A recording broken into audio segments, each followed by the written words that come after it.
The sun hung low over the plains of Israel, and the long shadows crept across the land. Deborah, prophetess and judge of Israel, sat beneath a palm tree, her eyes on the horizon.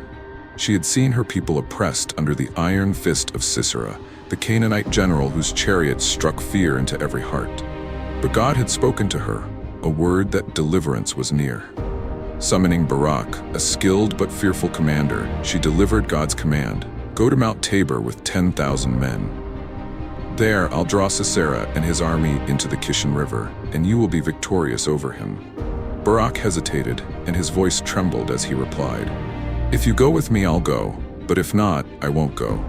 Deborah agreed, but warned him, "Because you have exhibited a lack of faith, the honor of victory is not going to be yours. It's going to go to a woman." With Deborah by his side, Barak called up the tribes of Israel. The day of the battle broke, and as they descended from Mount Tabor, the air was shaken by the thunderous sound of Sisera's 900 chariots. But before there met the clash of swords, dark clouds gathered and drenching rain poured down, transforming the battlefield into mud. The heavy chariots, so formidable, were made useless, bogged in mire.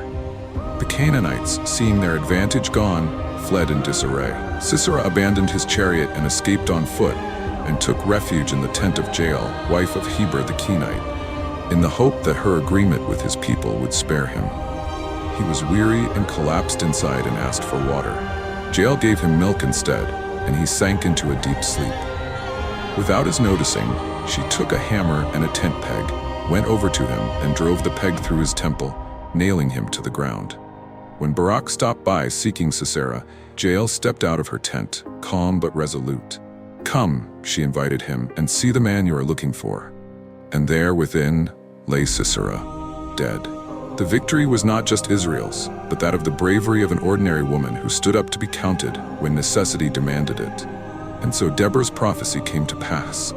A woman put an end to the tyrant's reign, bringing freedom to Israel.